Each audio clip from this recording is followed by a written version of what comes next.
This is 7 National News. Here are the headlines. Preparations for FNC elections 2011 in full swing, says committee.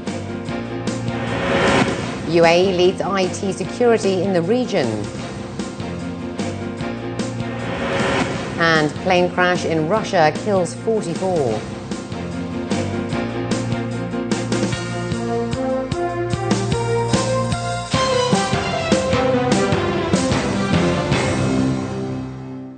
And in our top story, the National Election Committee today announced that all plans relating to the Federal National Council are going smoothly, with a special focus on VE voting.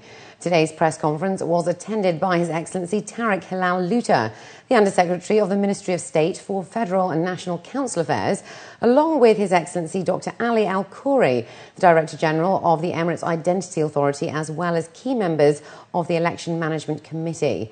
To increase public awareness and facilitate procedures for the forthcoming election, a specific call centre and website has been launched. By dialling 600 566 661 or logging on to www.uae.nec.ae, the public can have direct and immediate access to questions and information on the elections. According to committee experts, an educational plan is also being developed to keep universities informed of the rules and regulations of the poll process, such as a secret ballot system via electronic and non-electronic methods. Dealing with voters with special needs is also one of the vital aspects of the new system, and the UAE is the first Arab country in the region to adopt the e-voting system. Electoral member names in each of the 7 Emirates is expected to be announced on the 11th of July. As the UAE and the MENA region continue to experience robust activity and growth, industries are improving on their marketing skills. Various sectors across the country and the region have representatives at the Market Insight Summit, wherein they improve on identifying customer behaviour, needs as well as present trends. Experts say it is now time for everyone to understand the market better and maximise on opportunities and profits while minimising losses. Among the industries seeing a tremendous growth in the region is the telecommunications sector, while an increasing number of operators and providers allows customers a wider range of choices. Market experts say it is crucial for companies to keep watch of the customer's behavior, needs, and preferences more closely. This could spell the difference between profit and loss. When you draw this line, the zero subscribers base will be treated separately. You can do specific market research, you can do specific campaigns for these subscribers, and you can take them out from the retention budget because actually they are not actually present at your network. While you can focus more on the subscribers who are making the money. Social media marketing is among the powerful marketing tools at present that experts say is driving many businesses forward. They added that the situation in the UAE is commendable as SMEs and young entrepreneurs are increasing in number.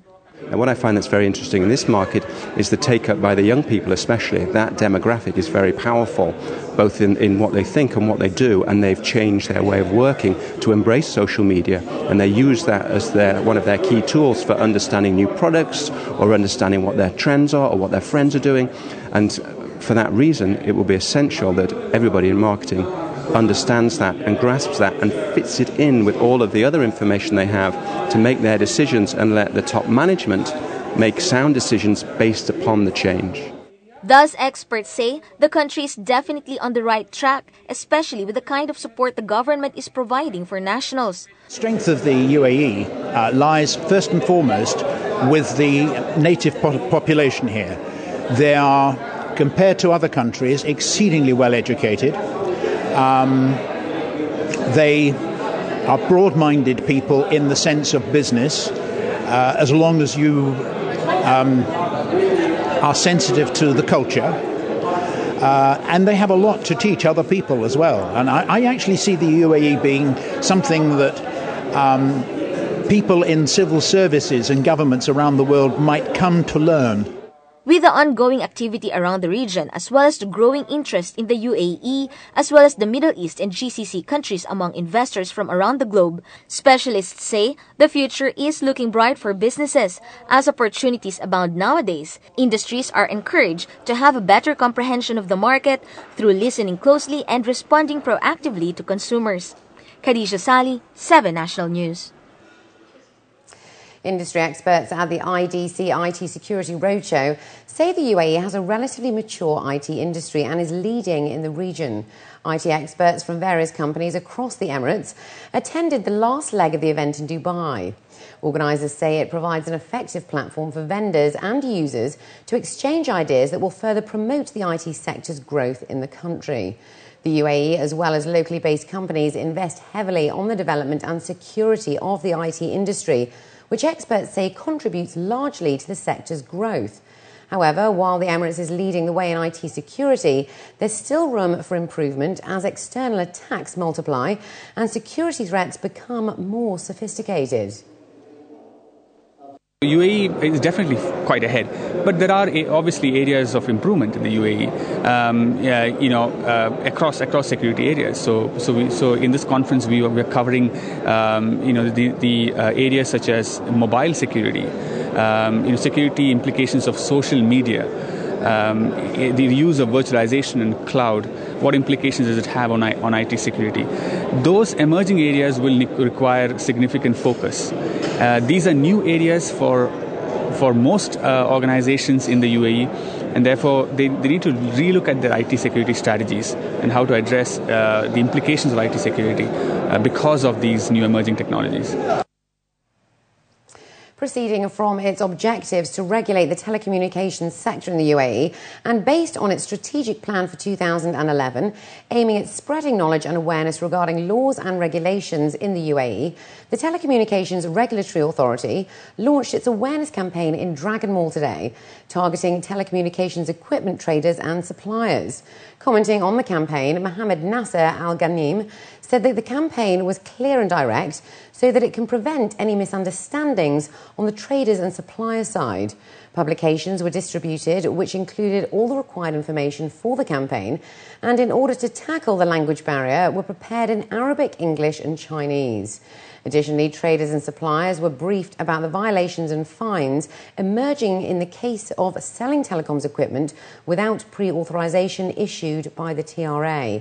This is considered an unlawful action, in addition to using wireless equipment which is unauthorized by the TRA and hardware that uses random bandwidth, which are not allowed in the country. And turning to international news now, survivors of a Russian plane crash in northwestern Russia were taken to hospital today after the Tupolev 134 passenger plane carrying 52 people, including 9 crew, crashed near a road about 1 kilometre from the runway at the Besovets airport, outside the northern city of Petsovo-Vodsk. At least 44 people were killed and 8 injured when the plane broke up and caught fire when coming into land in fog in northwestern Russia, according to an emergency ministry spokeswoman. The head doctor of the Karelia Republic Hospital, Elisan Shendelovich, said his hospital was treating most of the injured survivors. Russian President Dmitry Medvedev, who has swapped his Tupolev for a French-made executive jet in April, criticised flaws in domestically built planes and the nation's poor safety record.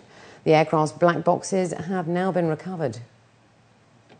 And floods continue to inundate eastern China today in what the Chinese state media said were the worst floods in 56 years.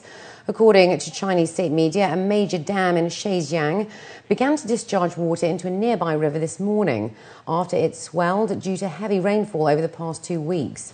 The rain triggered floods hit 10 cities of Zhejiang since last Saturday and have affected more than 4 million people. 8,400 houses have collapsed. A total of 241,600 hectares of farmland has been destroyed, and 1,846 factories have been closed in the province, resulting in economic losses of over $1 billion. And up next, we've got the day's business news, so stay with us.